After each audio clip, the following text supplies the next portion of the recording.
Haleluya, puji nama Tuhan. Selamat datang di Zion Church of Christ. Kami senang menyambut kehadiran Bapak Ibu Saudara. Dan saya percaya bahwa segala kebaikan, setiap kemurahan pertolongan Tuhan selalu ada bersama dengan setiap kita. Salah satu value yang ada di gereja Zion Church of Christ adalah family. Kita mengasihi teman kita mengasihi orang-orang sekitar kita. Well, saya undang saudara, kalau boleh keluar dulu dari kursinya, boleh beri salam kanan kiri depan belakang, kita bertegur sapa dengan yang lainnya. Boleh silakan keluar dari kursinya, ya tanya apa kabarnya, sehat keluarganya, tinggal di mana. Iya kan, kita boleh berkenalan satu dengan yang lainnya. Saya percaya bahwa kasih Tuhan, kebaikan Tuhan, kemuliaan Tuhan, mujizat Tuhan senantiasa ada bersama dengan setiap kita. Udah lama kita gak pernah ketemu, akhirnya kita ketemu lagi, puji nama Tuhan. Haleluya, puji Tuhan. Kita kasih tepuk tangan lagi buat Tuhan kita Yesus Kristus, haleluya, puji Tuhan. Selalu saya ingatkan kembali saudara, 2024, kalau orang mungkin berkata tahun ini, tahun yang tidak pasti, tahun ini mungkin tahun di mana hal-hal negatif akan ada start baru lagi di tahun ini. Tapi saya percaya bahwa tahun 2024 bukan menakutkan, tapi tahun 2024 tahun di mana kita mengalami keajaiban di dalam Yesus Kristus. Katakan amin. Saudara tahu enggak bahwa sebenarnya ada isu-isu yang dihembuskan. Ya, ini isunya saudara, 2024 sampai 2026 akan ada virus X, akan ada virus baru, akan ada penyakit baru, pandemi kemarin 2020 sampai dengan tahun 2023 kemarin itu sebuah latihan, persiapan untuk masuk yang sekarang 2024 sampai 2026. Menurut perkataan, menurut penelitian, menurut penjelasan beberapa ahli, beberapa orang yang menjelaskan di media-media, mereka mengatakan bahwa bahkan keganasannya 20 kali, 10 sampai 20 kali dari pandemi kemarin. Artinya kalau pandemi kemarin dari 100 orang, 3 orang mati. Berarti kalau yang sekarang dari 100 orang bisa 60 mati. Jadi saudara sebenarnya kalau dari 100 orang 3 mati itu bukan pandemi, itu masih penyakit biasa saudara. Tapi saya mau katakan sama saudara, 2024 orang-orang yang ada di dalam Yesus, dia tetap mengalami keajaiban Tuhan. Yang percaya katakan amin. So saya sebagai hamba Tuhan, saya mau ingatkan sama saudara, kita sudah melewati yang kemarin, 2020. Kita sudah melewati pandemi kemarin. Dan saya percaya bahwa apapun yang diprediksikan di tahun 2024 ini, Anda dan saya tetap di dalam Yesus, keajaiban Tuhan pasti terjadi. So tetap percaya, Tuhan mengasihi Anda, Tuhan menjaminkan kehidupan Anda dan saya. Dan di bulan Februari dan juga di bulan Maret ini kita terus masih berbicara mengenai love in action. Karena saya yakin bahwa hidup Anda dan saya sampai hari ini semuanya karena kasih Tuhan. Itu bukan karena kekuatan kita, itu bukan karena kebaikan kita. Itu hanya karena kebaikan Tuhan. Bermodalkan kasih dan kebaikan Tuhan, kita juga menjadi pelaku membawa kasih ini kepada dunia agar semua orang bisa merasakan kasih Kristus melalui kehidupan kita.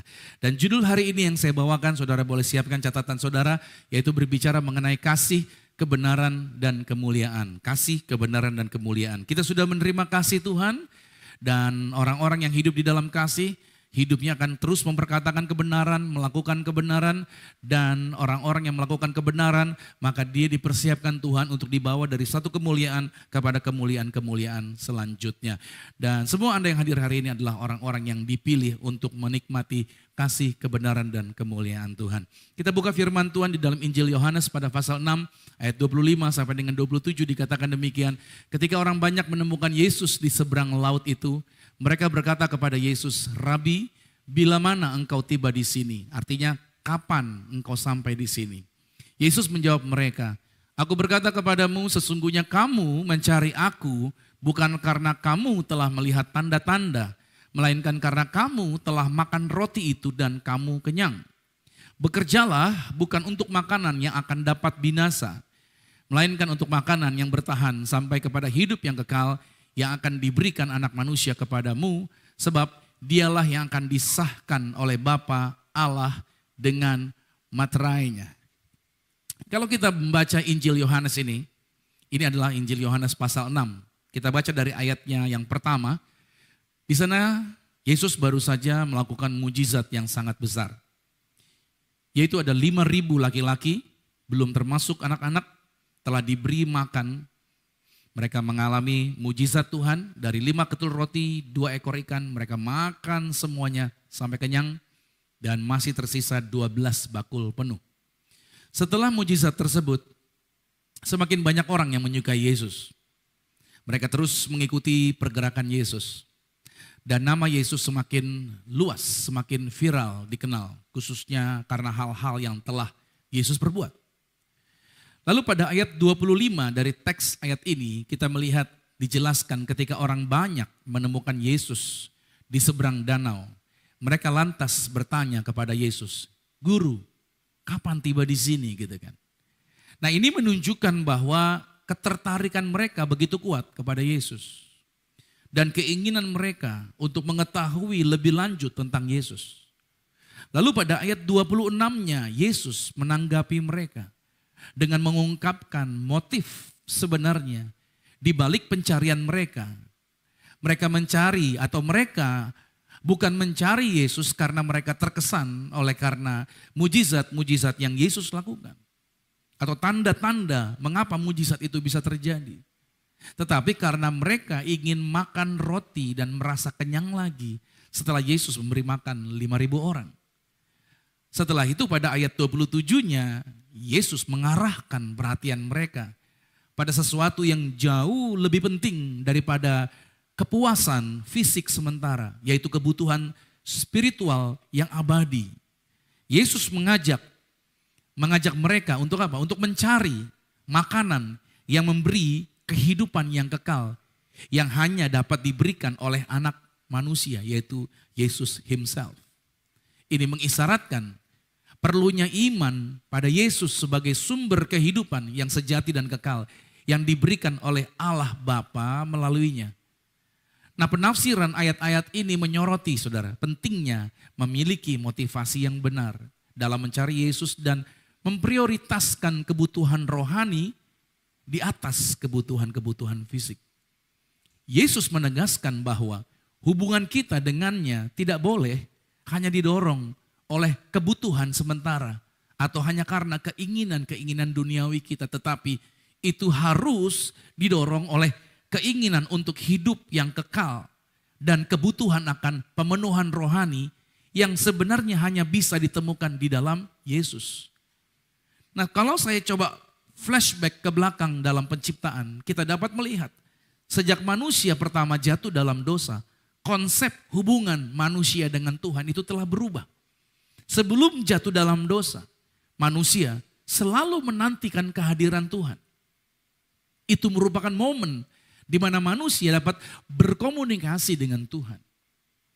Perjumpaan manusia dengan Tuhan itu dilakukan dalam kemurnian hati, yaitu mereka datang apa adanya. Kenapa saya katakan apa adanya? Mereka telanjang tetapi mereka tidak menjadi malu. Mereka datang apa adanya di hadapan Tuhan. Di dalam perjumpaan Adam dan Hawa kepada Tuhan, motivasi mereka adalah pribadinya Tuhan yang mereka nantikan. Tetapi menjadi berbeda setelah Adam dan Hawa jatuh dalam dosa, manusia menjadi takut untuk bertemu dengan Tuhan dan menutupi jati dirinya dengan daun mereka menutupi. Artinya mereka menutupi jati diri mereka dari kemurnian. Mereka memang masih dapat mendengar langkah kaki Tuhan berjalan dalam taman dan mereka bersembunyi dari pertemuan itu. Kemudian mereka keluar dan mau menemui Tuhan, tetapi dengan konsep kepentingan diri mereka masing-masing. Kenapa saya katakan demikian? Adam mulai mengatakan gara-gara Hawa saya makan buah tersebut. Hawa mulai mengatakan gara-gara ular saya makan buah tersebut. Masing-masing datang sama Tuhan, mereka menunjukkan kepentingannya, pembenaran diri mereka masing-masing. Lihat saudara, mereka tidak datang dengan apa adanya lagi, tapi karena kepentingan-kepentingan mereka sendiri-sendiri. Saudara, dari teks ini Yesus paham hati orang-orang tidak melekat kepadanya. Mereka tidak menyembah dan mengikuti Yesus karena Yesus adalah Tuhan. Mereka datang bukan karena mengakui Yesus adalah Tuhan. Mereka mengikuti Yesus karena Yesus mampu mengisi perut mereka. Dan kalau boleh saya katakan, mereka orang-orang yang egois. Karena mereka berpikir Yesus adalah tiket untuk memenuhi kebutuhan mereka. Makanya pada saat Yesus menegur dan memperkatakan kebenaran kepada mereka, mari lihat Yesus menegur dari ayat 26. dan memperkatakan kebenaran pada ayat yang ke-27. Tentu saja orang-orang ini pasti berpikir bahwa pernyataan Yesus ini keras. Pernyataan Yesus ini arogan. Dan itu dapat mengganggu perasaan orang. And then kemudian mereka menjadi tidak nyaman.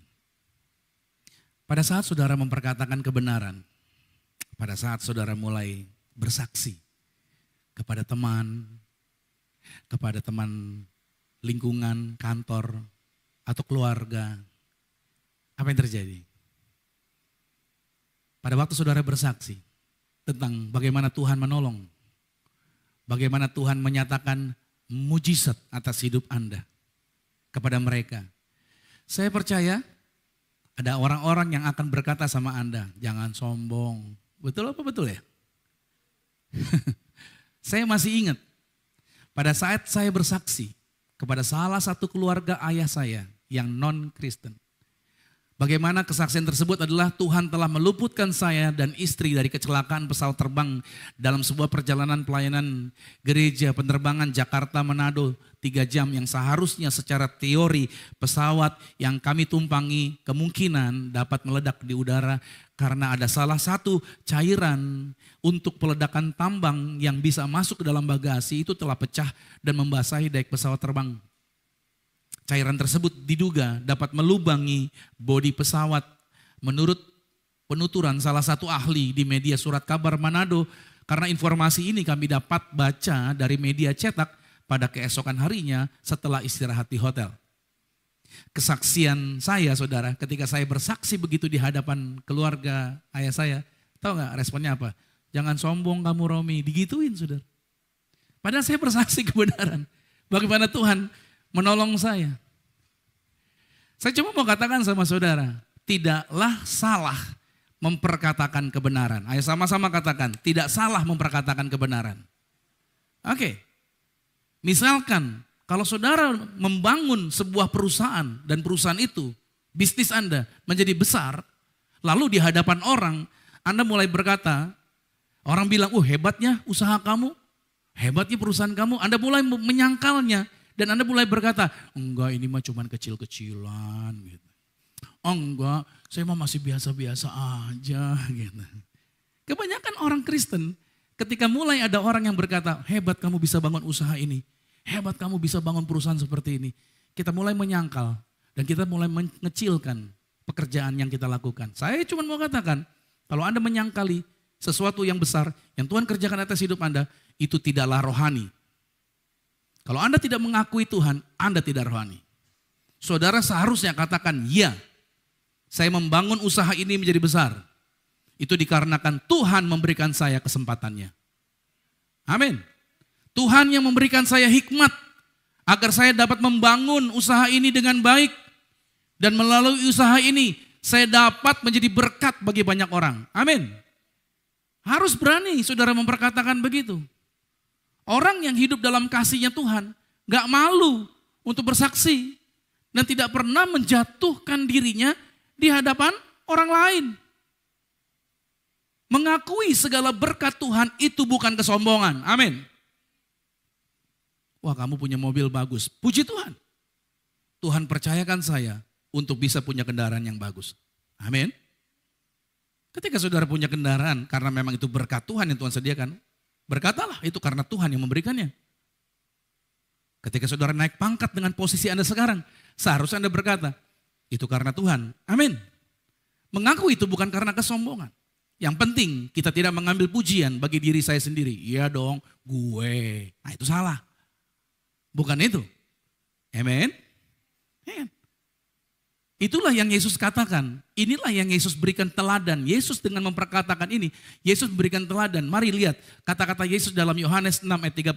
Yesus berani berbicara di depan orang-orang Yahudi yang notabene mereka adalah orang-orang yang paham Taurat, yang paham hukumnya Musa. Yesus berkata begini, kata Yesus kepada mereka, akulah roti hidup. Barang siapa datang kepadaku, dia tidak akan lapar lagi. Barang siapa percaya kepadaku, dia tidak akan haus lagi. Kalau saudara baca terus sampai ayat 53-nya. Yesus berkata, kalau engkau tidak makan dagingku, kalau engkau tidak minum darahku, maka engkau tidak punya kehidupan. Barang siapa makan tubuhku, barang siapa minum darahku, dia ada di dalam aku ada di dalam dia. Aku datang dari Bapa. Yesus berani nggak ngomongin ini? Sekali lagi, orang Yahudi itu paham Taurat, paham hukum-hukumnya Musa. Makanya mari kita lihat respon daripada orang-orang Yahudi yang tadinya follower beratnya Yesus. Iya kan? Apa yang terjadi di ayat selanjutnya? Di pasal 6 ayat 41-nya. Maka orang-orang banyak followernya Yesus bersungut-sungutlah orang Yahudi tentang dia. Karena Yesus telah mengatakan, akulah roti yang telah turun dari surga. Bagaimana mungkin dia dapat turun dari surga? Kata mereka, bukankah ini Yesus anaknya Yusuf? Yang ibu bapaknya kita kenal. Bagaimana dia dapat berkata, aku telah turun dari surga? Yesus ngomongin ini. Tadinya orang-orang yang ngikut dia. Berduyun-duyun datang sama dia. Tadinya orang-orang senang dengan dia. Tapi Yesus tahu motivasi orang-orang ini. Dan Yesus mau tolong mereka. Kasih tahu yang benar. Yesus datang ke dunia bukan untuk membangun kerajaannya. Melainkan dia datang untuk membangun kerajaan Bapaknya. Tetapi orang-orang Yahudi ini bersungut-sungut. Menjadi kecewa. Bahkan beberapa orang dari mereka melabeli Yesus. Wah, sesat nih. Udah sesat ya. Apakah Anda pernah berada pada situasi seperti ini? Halo? Anda ngomongin kebenaran, malahan orang-orang gak nyaman. Waktu Yesus ngomong ini saudara, orang-orang pada gelisah. Bukan cuma orang-orang ini, murid-murid Yesus pun. Yesus bilang begini, apakah perkataan ini menggentarkan hati kalian? Karena saudara kalau baca lagi sampai habis pasal 6 di ayat yang terakhir, mulai sejak saat itu banyak orang murid-muridnya mengundurkan diri, meninggalkan Yesus. Mulai meninggalkan Yesus. Maka Yesus tantang lagi sama murid-muridnya, apakah kalian akan meninggalkan aku juga? Dan Yesus mengatakan di dalam pasal 6 ini juga, gak ada orang yang dapat datang kepadaku, gak ada orang yang bisa datang kepada Yesus kalau Tuhan tidak mengaruniakan dia untuk datang sama Yesus. Jadi kalau saudara hari ini datang ke tempat ini, karena Yesus yang panggil Anda. Karena Yesus yang mengaruniakan, bukan karena iklan. Halo, bukan karena ajakan, tapi karena Yesus yang menggerakkan Anda, yang memberikan karunia-Nya untuk Anda datang hari ini.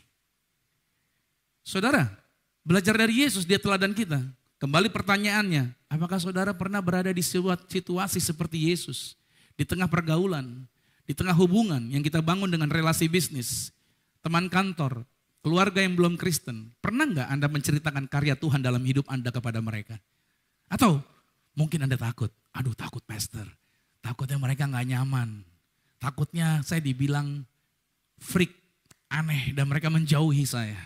Inilah masalahnya dengan orang Kristen di zaman modern. Bahkan, mohon maaf, para pengajar Kristen sebagian besar, mereka tidak mau mengucapkan, menceritakan keajaiban Tuhan dalam hal keuangan mereka, bagaimana Tuhan lawat mereka dalam bisnis mereka, dalam keuangan mereka. Bagaimana keajaiban Tuhan terjadi di dalam kesembuhan mereka. Dan bagaimana juga tentang baptisan Roh Kudus. Karena apa? Karena mereka takut. Takut apa? Takut seseorang akan salah mengerti. Lalu takut dikritik. Bahkan sungkan untuk menjelaskan, maaf ya, pernikahan yang kudus. Banyak hamba-hamba Tuhan sungkan menjelaskan pernikahan yang kudus. Sungkan menjelaskan kemurnian berpacaran dengan alasan-alasan yang sama. Takut ditinggalin, takut dijauhin. Ambil penjelasan, ambil pengajaran yang nyaman-nyaman aja, yang enak-enak aja. Yang membuat orang slow, relax. Saya saudara, saya tidak menjaga jarak dari orang yang rumah tangganya tidak beres. Kalau saya punya teman rumah tangganya gak beres, saya gak berkata, oh najis, kamu gak kudus. Saya tidak mau ngobrol sama kamu. No. Saya tidak jaga jarak dengan orang seperti itu. Saya tidak pernah jaga jarak dari orang yang tidak menjaga kemurnian kehidupan seksual mereka. Mungkin mereka hubungan seksual mereka anak muda yang berantakan. Atas saya berkata, aduh tercemar, transfer lagi gua nih, gak mau ah. Saya gak menjaga jarak dari orang-orang itu, tetapi saya tidak sungkan, saya tidak ragu untuk terus memberitahukan kepada mereka kebenaran akan perintah Alkitab yang seharusnya untuk dilakukan. Amin. Itu yang saya lakukan. Kalaupun orang tersebut tidak nyaman karena perkataan kebenaran yang saya katakan dan mereka mulai menjaga jarak dari saya, itu tidak menjadi masalah. Saya tidak akan merubah statement kebenaran firman Tuhan. Saya tidak akan melunakkan firman Tuhan. Saya tidak akan menurunkan kualitas firman Tuhan. Saya tetap menyampaikan firman Tuhan kebenaran yang itulah yang saya sampaikan. Inilah yang Tuhan mau singkapkan kepada setiap kita. Bahwasanya Tuhan ingin melalui kebenaran yang kita lakukan, kebenaran kita bawa, agar apa? Tuhan mau membawa kita seperti Yesus dari satu level bergerak ke level selanjutnya. Saudara mau dibawa Tuhan kepada level-level selanjutnya? Amin. Yesus telah menjadi teladan kita dan Tuhan berjanji, kata Tuhan begini, segala sesuatu yang Yesus lakukan, kamu pun mampu lakukan bahkan lebih besar lagi. Jadi saya katakan sama saudara, Alkitab kita iya dan amin. Jadi apa yang Yesus lakukan, Anda pun mampu lakukan. Dan kalau saya baca Alkitab, perubahan-perubahan dunia, situasi-situasi terjadi di dunia ini, semua yang terjadi, semuanya sudah ada di dalam Alkitab. Jadi kalau saya katakan tadi di awal akan terjadi virus baru, penyakit baru, jangan khawatir kenapa? Itu menunjukkan Alkitab kita luar biasa. Makanya Yohanes 14 ayat yang ke-12 berkata, aku berkata kepadamu, sesungguhnya barang siapa percaya kepadaku, ia akan melakukan juga pekerjaan-pekerjaan yang aku lakukan, bahkan pekerjaan-pekerjaan yang lebih besar daripada itu, sebab aku pergi kepada Bapa. Jadi saudara, Anda dan saya bisa melakukan seperti yang Yesus lakukan. Amin. Kita bisa menang, kita bisa menjadi pengajar yang baik, kita bisa bawa orang kepada pertobatan. Dan kita akan dibawa ke dalam kemuliaan Tuhan yang semakin indah. Lantas pertanyaannya, kalau begitu, apa yang harus dilakukan setiap orang percaya? Agar kita bergerak dari satu kemuliaan kepada kemuliaan yang selanjutnya. Oke, apa yang harus kita lakukan? Ini yang harus kita lakukan. Yang pertama adalah apa? Tetapkan dulu targetnya, target yang benar. Kalau kita mau dibawa ke dalam kemuliaan-kemuliaan selanjutnya, tetapin dulu targetnya. Jadi sebelum saudara berangkat ke sini, saudara tetapin dulu target tujuannya. Target yang benar dulu. Oke? Yohanes 6 ayat 14 berkata begini. Ketika orang-orang itu melihat mujizat yang telah diadakannya, mereka berkata, dia ini adalah benar-benar nabi yang akan datang ke dalam dunia. Karena Yesus tahu bahwa mereka hendak datang dan hendak, saya highlight di sini, membawa dia dengan paksa untuk menjadikan dia raja. Yesus menyingkir pula ke gunung seorang diri, yang membuat orang-orang Yahudi tadi bersungut-sungut dan menjadi kecewa dalam mengikut Yesus. Kenapa? Karena target mereka tidak tepat. Setelah peristiwa penggandaan roti untuk 5.000 orang, maka mereka hendak menjadikan Yesus sebagai raja. Yesus paham motivasi di balik keinginan tersebut. Tadi sudah saya katakan, Yesus coba meluruskan kekeliruan mereka dengan menyampaikan kebenaran. Tetapi sebaliknya respon mereka berubah menjadi negatif. Itulah yang terjadi pada kebanyakan orang Kristen yang berpikir ikut Yesus selalu dikaitkan kepada hal-hal materi dan keglamoran duniawi. Sampai-sampai jemaat berpikir, maaf ya, hanya mau didoakan oleh hamba Tuhan yang tampilannya mentereng. Agar apa? Agar katanya transfer roh menterengnya. Sampai jemaat seperti itu. Saya suatu hari khotbah, saya tes jemaat. Saya khotbah begini, saudara, saya hari ini dijemput sama teman saya naik mobil Rolls Royce. Saya jelasin detailnya, mobil Rolls Royce itu, Rolls Royce buatan Inggris itu, kalau pintunya tuh dibuka, bukan seperti biasa pintu begini saudara, pintunya tuh ke belakang dibukanya. Itu trimnya tebelnya minta ampun, berat buka pintunya. Naik mobil itu saudara, kedap, jalan gak berasa, wah nyamannya luar biasa. Itu mobil pejabat di Inggris sebenarnya mobil seperti itu. Wah luar biasa tuh naik mobil itu. Dan saya gak berasa naik mobil itu. Kenapa? Karena itu punya teman saya. Bukan punya saya maksudnya kan. Saya bilang, saya khotbah, saya begitu. Mobilnya ada di bawah, saya diantar sama dia. Saudara tahu gak? Habis selesai khotbah, teman saya nunggu di parkiran, di mobil. Itu jemaat pulang, dicari mobilnya mana lu saudara. Oh ini mobil. Tahu apa yang dilakukan jemaat? Pegang-pegang dalam nama Yesus. Apa maksudnya? Dalam nama Yesus. Saya punya ginian juga. Dalam nama Yesus.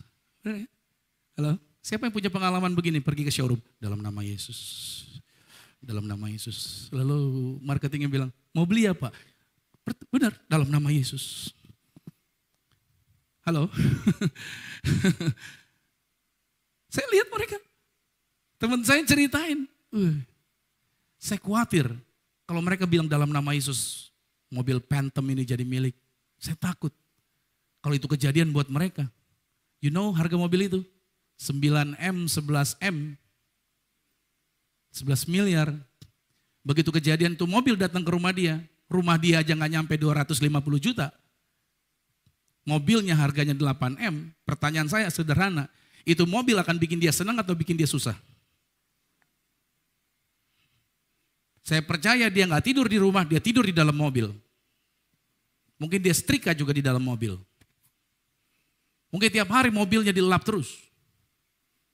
Mungkin setiap kali dia mau jalan dia pikirin, aduh mau lihat mana ya. Belum lagi bensinnya, belum lagi satu lagi bayar pajaknya, hanya. Saudara, Anda bisa lihat di sini. Banyak jemaat berpikir ikut Yesus adalah apa? Saya akan mendapatkan kekayaan, wah pendetanya kaya. Saya pengen didoain sama pendeta kaya agar kekayaannya dia juga transfer sama saya. Ini error, targetnya salah. Dan semakin rusak lagi pada saat hamba-hamba Tuhan yang menyampaikan firman, penekanannya kepada hal-hal lahiriah. Yaitu kalau ikut Yesus pasti kaya, kalau gak kaya berarti lu kena kutuk. Haleluya. Makanya saya kasih tahu, diberkati Tuhan gak harus kaya, miskin juga bukan aib. Karena kaya itu relatif, betul? Ukuran banyak dan sedikit itu relatif buat tiap orang berbeda-beda. Dari sini saya mau tekankan, Yesus tahu apa yang ada di dalam hati setiap orang. Yesus tahu semua orang yang di sini hatinya seperti apa. Yesus tahu orang-orang yang datang menyembah kepada Yesus. Karena Yohanes 2 pada ayat 25 berkata, dan karena tidak perlu seorang pun memberi kesaksian, memberi tahu kepada Yesus tentang manusia. Sebab Yesus sama-sama dengan keras katakan, tahu. Ayo sama-sama katakan, Yesus tahu apa yang ada di dalam hati manusia. Lihat kanan kirimu, katakan, Yesus tahu hatimu. Bilang, hello. Yesus tahu isi hatimu. Yesus tahu targetmu. Dan saya mau katakan sama saudara, Yesus tahu isi hati kita. Kita boleh fasih dalam berbicara, canggih dalam berkata-kata, dan berkemampuan untuk meyakinkan semua orang. Tetapi di hadapan Tuhan Yesus tidak yang dapat disembunyikan. Semua orang bisa angkat tangan, semua orang bisa menyembah Tuhan.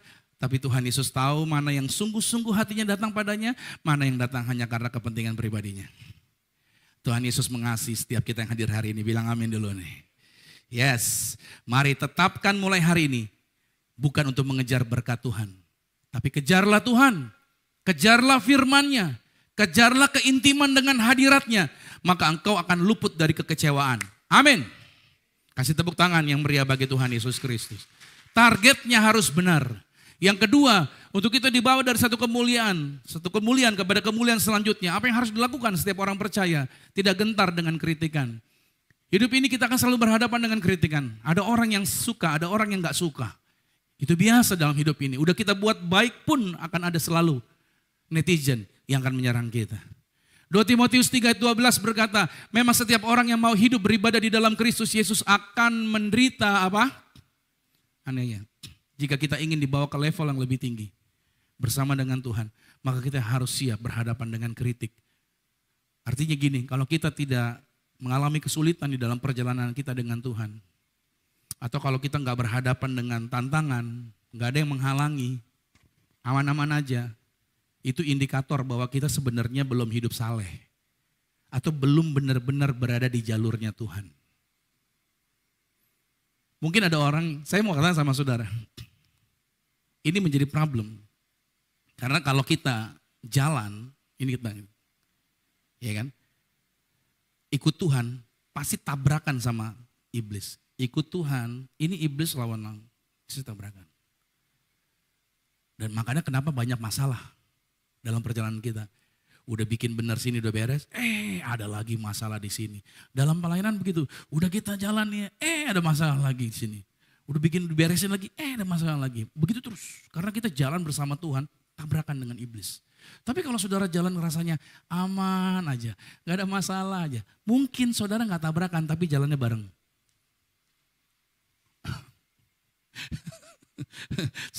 Saya nggak menyerang Anda, saya cuma mau coba cek baik-baik, apakah Anda aman-aman aja, oke? Atau Anda sering kali berbenturan dalam perjalanan ini.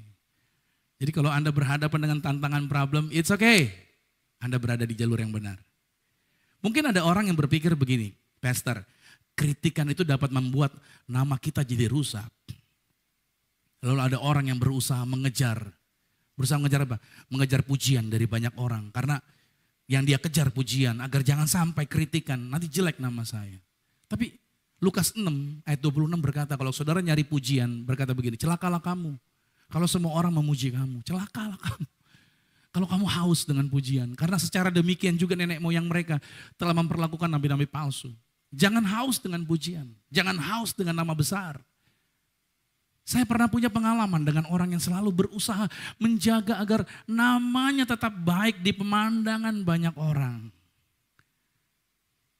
Dia pengen jaga terus namanya, agar jangan sampai namanya rusak.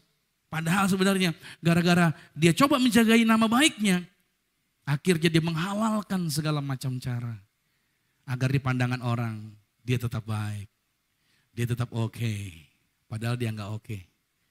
Dan pada akhirnya dia tidak bergantung sama Tuhan. Pada akhirnya saudara, dia terus melepaskan dirinya dari Tuhan. Karena dia tidak mau berhadapan dengan masalah kritikan. Saudara, catat ini. Siapa tahu sebenarnya kalau ada orang fitnah. Fitnahan datang. Siapa tahu ancaman. Keterpurukan itu juga merupakan jalan persiapan Tuhan untuk membentuk kita menjadi seperti yang Tuhan mau. Amin. Waktu Daud dikudeta sama anaknya, dia tidak mau lawan anaknya Absalom, dia pergi bersama dengan tentara, pasukan dan orang-orang setianya.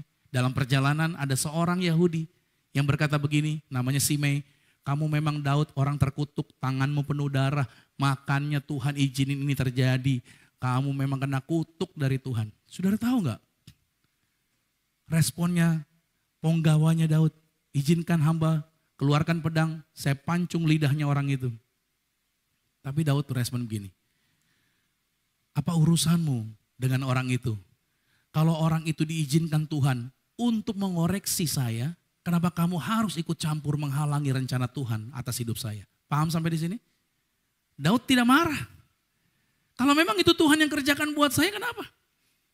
Hari ini saya mau katakan sama saudara, kalau memang tekanan fitnahan, kata-kata buruk orang-orang, situasi keterpurukan, dan mungkin titik terendah Anda, itu merupakan persiapan yang Tuhan sediakan untuk membawa Anda ke level selanjutnya, saudara harus pahami, setelah peristiwa itu, Tuhan akan bawa Anda ke tempat kemuliaannya. Amin. Tuhan akan bawa Anda seperti Yesus. Dia harus melewati salib, tapi after that, dia mengalami kemuliaan yang luar biasa. Dan Matius 10 ayat 25 berkata, cukuplah bagi seorang murid jika dia menjadi sama seperti gurunya. Dan bagi seorang hamba jika dia menjadi sama seperti tuannya. Jika tuan rumah disebut Beelzebul, apalagi seisi rumahnya. Makanya saya katakan sama saudara, kalau ayat ini sedikit saya keluar, saudara bagian yang terakhir ini, kerusakan itu bukan dimulai dari bawah tapi dari atas. Jadi kalau di bawahnya rusak, kita sudah tahu bagaimana rusaknya di atas. Makanya kalau saudara dipilih menjadi pemimpin, jagalah hidup Anda dengan baik. Karena itu akan mempengaruhi seisi rumah yang ada bersama-sama dengan Anda. Yang ketiga, terakhir, apa yang harus dilakukan setiap orang percaya untuk dibawa pada kemuliaan yang selanjutnya. Terus bergerak dalam visi yang besar, terus. Sama-sama katakan terus bergerak. Yes, rancangan Tuhan bukan rancangan yang kecil-kecilan. Tuhan adalah perencana yang sangat baik. Sama-sama dengan saya katakan Tuhan perencana yang sangat baik. Yes, Tuhan mempersiapkan segala sesuatunya. Tuhan menyusunnya dan menjadikan semuanya indah pada waktunya Tuhan. Gak mungkin Tuhan bikin celaka hidup Anda. Gak mungkin Tuhan yang panggil, Tuhan yang sembuhkan Anda. Tuhan yang bikin Anda mengalami keajaiban, Tuhan yang bikin Anda mengalami mujizat. Tuhan yang keluarkan Anda dari masalah Anda. Lantas Tuhan pengen Anda ambruk. Gak mungkin. Tuhan pasti punya rencana yang luar biasa. Amin. Tuhan mau bawa Anda berkemenangan, Tuhan mau bawa Anda hidup dalam kemuliaan Tuhan. Yesaya 49 pada ayat yang ke-6b berkata, tetapi aku akan membuat engkau menjadi terang bagi bangsa-bangsa, supaya keselamatan yang daripadaku sampai ke ujung bumi. Saya mau katakan buat semua yang hadir hari ini, Tuhan telah menetapkan Anda bukan menjadi orang yang berdiri di hadapan orang biasa, tetapi Tuhan akan bawa Anda menjadi terang bagi bangsa-bangsa di seluruh dunia. Tuhan akan bawa Anda. Tuhan akan prepare Anda. Tuhan kasih kemampuan. Karena saya percaya apa yang Tuhan telah taruh di dalam hati Anda mengenai masa depan Anda, itu sesuatu yang besar, sesuatu yang dahsyat. Mungkin saat ini yang Anda kerjakan, Anda sedang melakukan hal-hal yang tampaknya sederhana, yang gak dipandang orang banyak. Tapi tahukah Anda, Tuhan terus bekerja di dalam agar Anda yakin bahwa visi yang besar tersebut bukanlah sebuah angan-angan, bukanlah sebuah hayalan. Oleh sebab itu, kita harus sepakat. Dengan apa? Dengan cara terus percaya. Ayo katakan sama-sama, terus percaya. Oke, setelah percaya terus kerjakan firman-Nya. Apapun situasinya, apapun keadaannya, tantangannya, jangan menjadi lemah.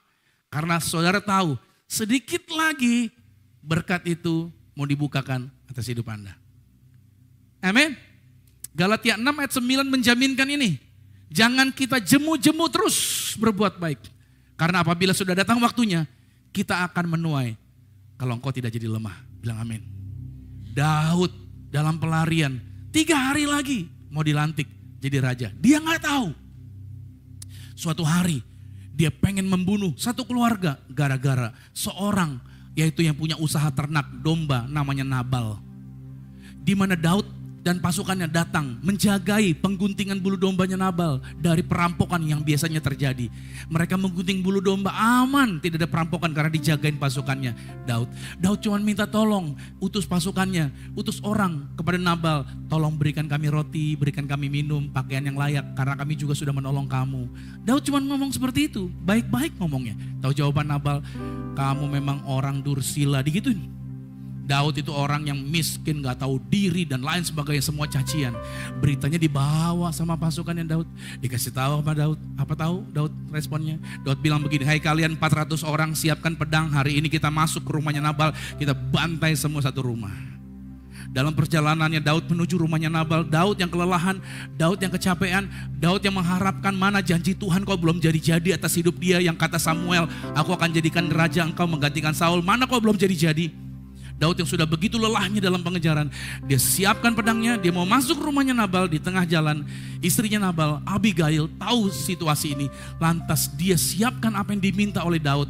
Di tengah jalan sebelum Daud sampai, Abigail dan seluruh orang yang bersama dengan dia sujud menyembah, dan dia berkata, ya Tuanku Raja Daud. Begitu diperkatakan seperti itu, apa yang terjadi? Daud langsung berhenti, saudara, nggak jadi. Dan dari situlah Daud balik. Daud mengurungkan niatnya. Sometimes dalam hidup ini, saudara mungkin sudah terlalu lelah dengan masalah Anda, terlalu berat dengan situasi Anda, dan Anda mulai berkata, saya capek, saya putus asa, udahlah bodoh amat lah, rusak-rusaklah, hancur-hancurlah. Saudara mulai berkata bahwa udahlah bodoh, saya gak mau ikutin lagi apa yang Tuhan katakan. Saya mau buat apa yang saya mau bikin rusak-rusak lah. Tapi di tengah jalan sometimes, saya kasih tahu Tuhan tidak pernah diam. Tuhan akan kirimkan orang. Ada hal-hal yang coba menghalangi Anda. Agar apa? Agar Anda jangan terperosok dengan situasi yang sedang Anda hadapi. Amin. Tuhan baik gak? Sangat baik. Justru dengan Abigail datang, Daud mengurungkan niatnya. And then 3 hari kemudian, Daud dilantik menjadi raja. Siapa yang tahu bahwa beberapa hari ke depan, beberapa waktu ke depan, berkat yang selama ini Anda nantikan, itu akan terjadi bagi hidup Anda. Amin. Asal Anda tidak jadi lemah, tidak jadi ketakutan. Selidiki hati Anda, tetap di dalam hadirat Tuhan. Mari kita bangkit berdiri. Kita mau datang sama Tuhan. Izinkan Tuhan mengoreksi kita. Izinkan Roh Kudus yang membaharui setiap kita. Izinkan Dia membawa kita di dalam kasih-Nya. Izinkan Tuhan membawa kita di dalam kehidupan-kehidupan yang berkemenangan. Saya percaya Tuhan mengasihi. Saya percaya Tuhan mencintai kita. Tuhan ingin membawa kita ke dalam kehidupan yang berkemenangan. Thank you Lord Jesus. Sama-sama katakan, selidiki aku, lihat hatiku, apakah ku sungguh mengasihimu, Yesus, Kau yang Maha Tahu dan penilai hidupku, tak ada yang tersembunyi kembali katakan, selidiki lihat hati kami Tuhan. Lihat hatiku, Apakah ku sungguh mengasihi-Mu, Yesus. Tuhan yang maha tahu, Kau yang maha tahu, dan menilai hidupku. Tak ada yang tersembunyi bagi-Mu. Telah kulihat kebaikan-Mu yang tak pernah habis di hidupku. Berjuang sampai akhirnya Kau dapati aku tetap setia. Mari kembali katakan lagi, selidiki lihat hati, apakah ku sungguh mengasihi Yesus. Tuhan, Kau yang maha tahu dan penilai, tak ada yang tersembunyi bagi. Sama-sama katakan, telah kulihat kebaikan-Mu yang tak pernah habis di hidupku. Terus berjuang, terus lakukan kebenaran sampai akhirnya Kau dapati aku tetap setia. Telah kulihat kebaikan-Mu yang tiada habisnya di hidupku. Ku berjuang sampai akhirnya Kau dapati aku tetap setia.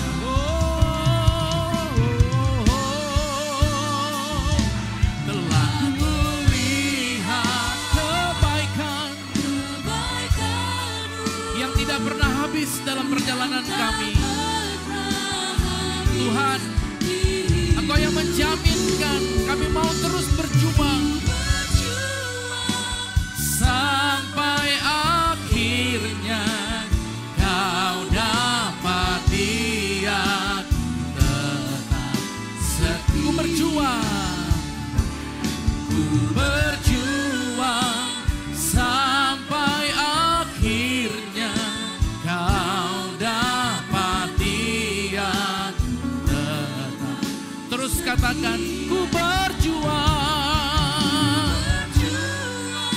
sampai akhirnya Kau dapati aku tetap setia.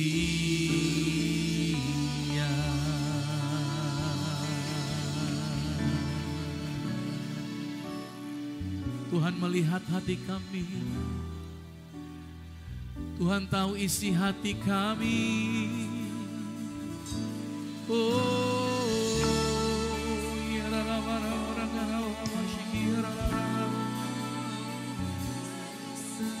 Kami menyembah-Mu Yesus. Kau yang lihat hati setiap kami. Menyembah-Mu Yesus. Menyembah-Mu ya Tuhan. Oh Bapa yang baik.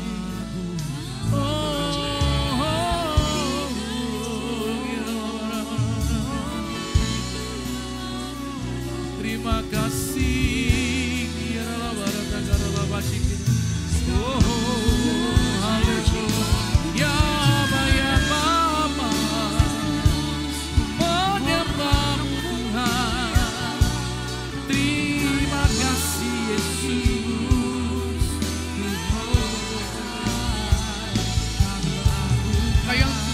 nyatakan dalam hidup kami. Kau yang tunjukkan jalan-jalannya Tuhan. Kau yang bukakan segala sesuatu. Kami percaya Kau Allah yang setia, Kau Allah yang ajaib. Kau tunjukkan kasih setiamu. Kau menyediakan yang ku perlu. Kau setia, Kau mulia, dulu, sekarang, dan selamanya. Kau tunjukkan kasih setiamu. Kau menyediakan yang ku perlu. Kau setia, Kau mulia, Bapa, Kau setia. Katakan lagi, Kau tunjukkan kasih setiamu. Kau menyediakan yang ku perlu. Kau setia, Kau mulia, dulu, sekarang, dan selamanya. Kau tunjukkan kasih setiamu. Kau menyediakan yang ku. Katakan, Kau setia, Kau setia, Kau mulia, Bapa, Kau setia. Dengan iman kita kembali katakan, Kau setia, Kau setia, Kamu. Sekali lagi, Kau setia, Kau setia, Kau mulia, Kau setia, Kau mulia, Bapa, Kau setia. Kita kasih tepuk tangan yang paling meriah buat Tuhan. Terima kasih Tuhan buat firman-Mu, firman-Mu yang telah memerdekakan kami menjadi pelita bagi langkah kami Tuhan. Kami percaya firman Tuhan tidak berhenti bekerja di tempat ini, namun bersama-sama dengan kami ketika kami melangkah keluar dari tempat ini, firman Tuhan selalu menuntun setiap langkah kami. Thank you for your word, thank you for your love Jesus. Dalam nama Tuhan Yesus kami telah mengucap syukur dan berdoa, dan setiap kita yang percaya sama-sama kita katakan amin. Bapak Ibu Saudara boleh silakan duduk kembali. Thank you, kita ucapkan terima kasih, kita berikan apresiasi buat Pastor Romy yang telah menyampaikan kebenaran firman Tuhan. Kita kasih tepuk tangan. Saya merasa diberkati juga bahwa ketika saya mencari Yesus bukan karena apa yang saya bisa dapat saudara ya, tapi melainkan kita mencari pribadi Tuhan. Karena terlebih dari segalanya, Yesus menginginkan intimasi dengan kita. Bukan cuma kita datang untuk kita minta makan, untuk kita diisi saja. Amin. Sama-sama kita kembali mau arahkan hati kita. Kita akan bersatu dengan tubuh dan darah Yesus. Kembali kita datang di hadirat Tuhan. Kami bersyukur Tuhan buat kasih-Mu, sebab Engkau teramat baik. I love you Lord, for your mercy never failed me. All my days I've been held in your hands. From the moment that I wake up until I lay my head, oh, I will sing of the goodness of God. Oh, all my life you have been faithful,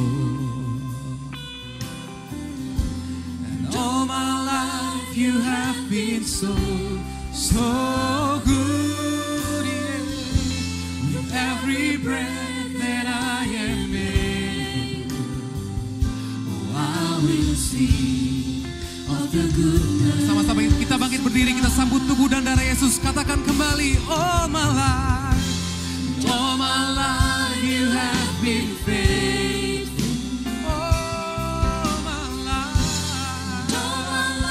You have been so, so good, yeah. With every breath that I am able, oh, I will sing of the goodness of God. Baik, kita akan masuk dalam sakramen tubuh dan darah Tuhan Yesus. Sebelumnya, saudara, ada beberapa pengumuman yang saya mau sampaikan. Hari Jumat besok, tanggal 29 Maret, yaitu kita akan mengadakan ibadah, yaitu ibadah Jumat Agung. Jadi saya berharap saudara hari Jumat tersebut memang tanggal merah, saudara bisa datang beribadah bersama-sama dengan kami di tempat ini. Itu ibadah Jumat Agung. Dan kami mengadakannya bukan pagi seperti ini, tapi mengadakannya jam 6 sore.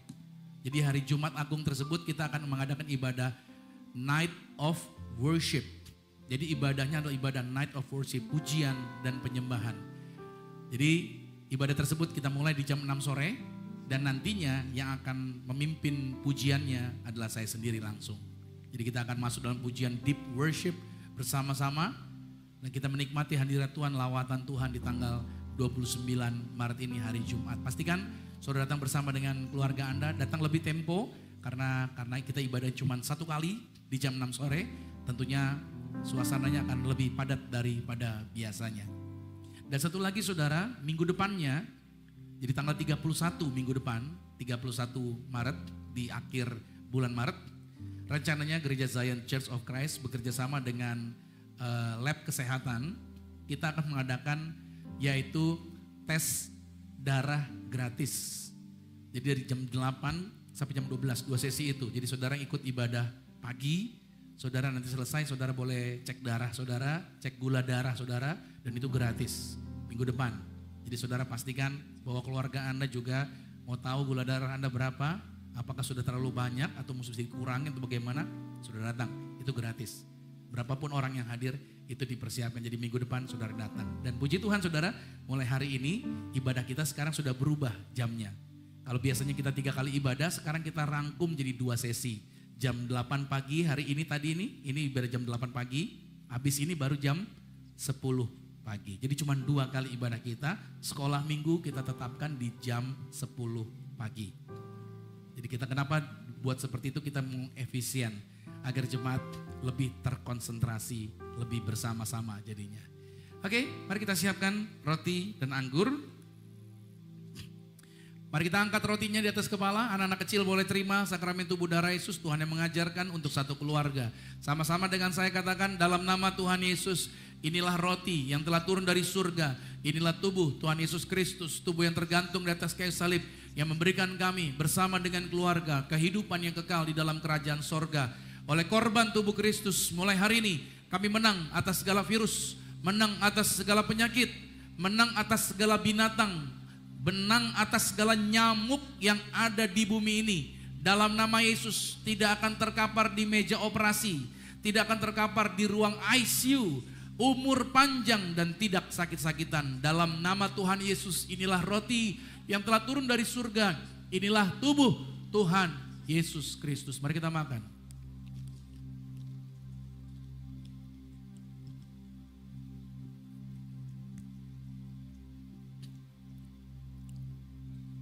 Mari kita angkat anggur ini di atas kepala. Dengan iman sama-sama katakan, dalam nama Tuhan Yesus, inilah darah Yesus Kristus, darah yang tercurah, darah yang tertumpah di atas kayu salib sebagai perjanjian yang baru dan yang kekal. Oleh korban darah Yesus, kami bersama keluarga selalu termeterai menjadi warga sorga, dijamin punya rumah di bumi, punya rumah di sorga, dijagai pasukan malaikat, tidak jatuh, tidak celaka, tidak bahaya. Maka mulai hari ini kami diberi kuasa menginjak ular dan kalajengking, menghancurkan setan, tuyul-tuyul, dukun-dukun, roh-roh jahat tidak berkuasa atas kami. Kami punya iman, setiap perkataan doa kami digenapi, pasti berhasil. Saudara jangan minum dulu, Anda mau minta apa di tahun 2024 ini mengakhiri bulan Maret. Anda mau minta apa? Doa Anda digenapi berhasil. Maka setiap kata kalimat doa mereka digenapi. Tuhan yang menjaminkan kehidupan kami di bumi sama seperti di sorga. Berkat Tuhan, pertolongan Tuhan, mujizat Tuhan terjadi bagi kehidupan kami. Thank you Lord Jesus. Mari sekali lagi sama-sama katakan, dalam nama Tuhan Yesus, Tuhanlah yang mengajar. Sakramen tubuh darah Yesus, kuasanya lebih dari roti mana? Bangsa Israel 40 tahun di padang gurun, jubahnya baru, kasutnya baru. Artinya kami bersama keluarga tidak miskin, tidak bangkrut, tidak kekurangan. Tahun 2024 bukan tahun menakutkan. Kami menang atas segala penyakit, rancangan orang jahat tidak berkuasa atas kami. Dalam nama Yesus yang kami pegang, yang kami kerjakan di dalam karir, bisnis, proyek, usaha, studi, pelayanan kami diberkati lipat kali ganda dari berkat tertinggi yang pernah kami raih. Dalam nama Tuhan Yesus, inilah darah Yesus Kristus. Mari kita minum darah Tuhan Yesus.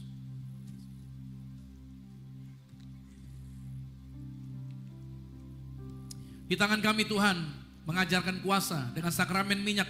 Kami berdoa buat orang sakit disembuhkan. Kami percaya mujizat Tuhan pasti dinyatakan, mengusir setan-setan. Sama-sama dengan saya katakan, dalam nama Tuhan Yesus, inilah minyak urapan. Setiap tetesnya punya kuasa ngusir setan. Setiap olesnya punya kuasa menyembuhkan sakit penyakit. Silakan mulai hari ini, pasukan malaikat jagai kami, pagari kami, proteksi kami. Kami hancurkan setan, tuyul, dukun-dukun, roh jahat, kuasa gelap, dihalau. Dalam nama Tuhan Yesus, inilah minyak urapan. Anda boleh teteskan atas kepala saudara, maka setiap botol ini dalam nama Tuhan Yesus menjadi minyak urapan. Mujizat Tuhan terjadi, kesaksian baru terjadi. Amin. Maka tangan-tangan mereka diurapi dalam nama Tuhan Yesus, dalam nama Tuhan Yesus. Amsal 18 ayat 21 berkata, hidup dan mati dikuasai lidah. Artinya siapa yang suka ngomongin, siapa yang suka menggemakan akan memakan buahnya. Kalau kita ngomongnya hal negatif, maka hal negatif akan mendekat sama kita. Kalau kita ngomongin hal positif, kebenaran firman, maka kebenaran berkat-berkat itu akan datang mendekati kita. Mari angkat tanganmu bersama-sama dengan saya katakan, saya diberkati, berkelimpahan, telah ditebus, telah diampuni, dibenarkan, diurapi, disempurnakan, diberi kuasa, hidup dalam kasih karunia, berharga, aman, sehat, penuh kemuliaan, fokus pada Yesus, disiplin, percaya diri, pandai cerdas. Saya diciptakan segambar dan serupa Yesus untuk menggenapi setiap panggilan dan tujuannya atas hidup saya di dalam nama Yesus. Amin. Kita kasih tepuk tangan buat setiap berkat yang terjadi bagi kehidupan setiap kita. Berkati setiap anak-anak Tuhan yang hadir pagi hari ini, diberkati Tuhan. Apa yang mereka pegang, apa yang mereka kerjakan diberkati. Sebagai ungkapan syukur, kami akan bawa korban syukur, tangan-tangan mereka diberkati. Apa yang kami bawa, apa yang kami persembahkan, Tuhan gantikan ratusan kali ganda. Dalam nama Yesus yang diberkati, sama-sama katakan amin. Silakan duduk kembali Bapak Ibu Saudara kasih Tuhan. Mari kita siapkan persembahan yang terbaik buat Tuhan. Sebab Tuhan yang terlebih dahulu berkorban buat kita semua, mati bagi Anda dan saya. Mari kita berikan yang terbaik saudara.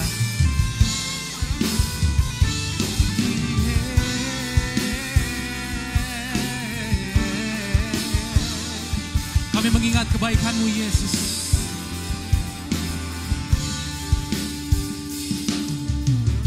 Kita katakan, begitu besar kasih-Mu Bapa, Kau berikan anak-Mu yang tunggal.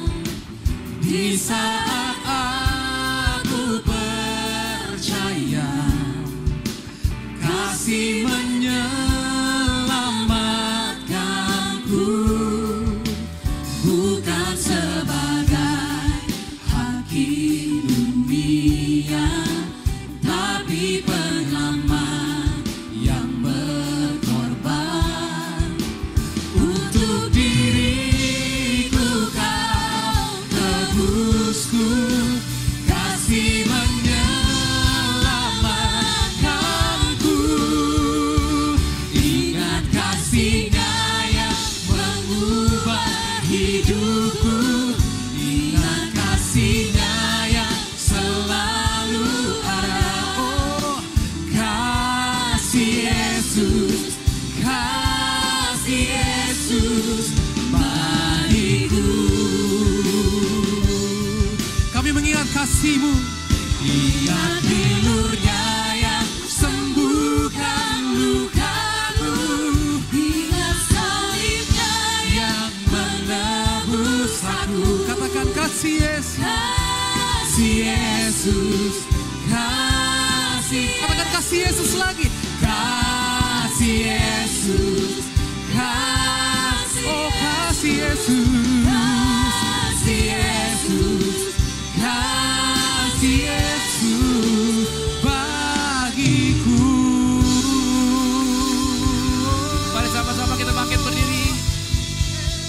Terima kasih buat persembahan syukur Bapak Ibu Saudara, dan Tuhan Yesus memberkati lipat kali ganda. Saya percaya orang menabur di ladang Tuhan tidak pernah kekurangan, bahkan diberkati dalam segala kelimpahan yang ajaib dan luar biasa. Kita akan menutup ibadah kita, mari kita berdoa. Tuhan berkati setiap anak-anak Tuhan. Kami datang karena berkat Tuhan, kami percaya Tuhan yang sediakan jaminannya, maka kami pulang juga disediakan berkat kembali oleh Tuhan. Maka semua yang hadir hari ini sehat, menang atas segala virus, tidak sakit-sakitan, hidup ini sejahtera di bumi sama seperti di sorga. Jaminan, berkat, pertolongan, kuasa, mujizat Tuhan senantiasa ada bersama dengan setiap kami. Maka Tuhan Yesus, kami berdoa juga buat bangsa kami. Terima kasih pengumuman tanggal 20 Maret boleh berjalan dengan baik tanpa ada yaitu kegaduhan atau apapun juga. Kami percaya doa orang benar bila dengan yakin didoakan sangat besar kuasanya. Kalau sebentar kami akan pulang, kami berdoa juga buat setiap jemaat Tuhan mengakhiri bulan Maret diberkati Tuhan. Apapun yang mereka usahakan, yang mereka kerjakan, yang mereka targetkan, dibuat Tuhan pasti berhasil. Kalau ada anggota keluarga kami yang sakit, pasti disembuhkan. Pemulihan terus terjadi. Kuasa Tuhan terus bekerja. Apapun usaha anak-anak Tuhan, apa yang mereka usahakan dibuat pasti berhasil. Dalam pekerjaan mereka diangkat naik. Mereka yang belum dapat pekerjaan diberikan pekerjaan yang baru. Dan anak-anak Tuhan dibuat sejahtera. Kemanapun mereka berada melangkah, dijagai pasukan malaikat. Saatnya kami akan pulang Tuhan. Dan kami terima berkat-berkat Tuhan. Kekasih Kristus, aminkan setiap berkat ini. Diberkatilah engkau di dalam usahamu. Diberkatilah engkau di dalam pekerjaanmu. Diberkatilah engkau di dalam segala aktivitasmu. Siapapun tinggal dengan kau pasti diberkati. Keluargamu diberkati. Orang tuamu diberkati. Saudara-saudarimu diberkati. Rumah tanggamu berbahagia. Terimalah berkat anugerah dari Bapa di surga. Cita kasih di dalam Yesus Kristus. Kekuatan penghiburan di dalam kuasa Roh Kudus menyertai mengurapi setiap kita mulai hari ini.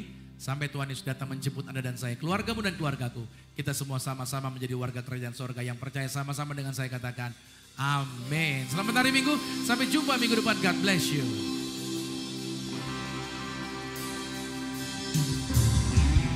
Your goodness is running after, it's running after me.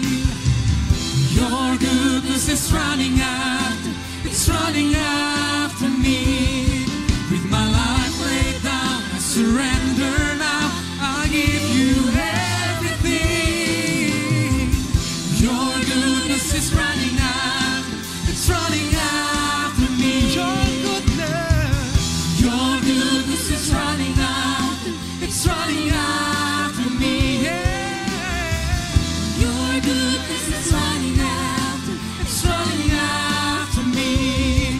With my life laid down, surrender now, I give you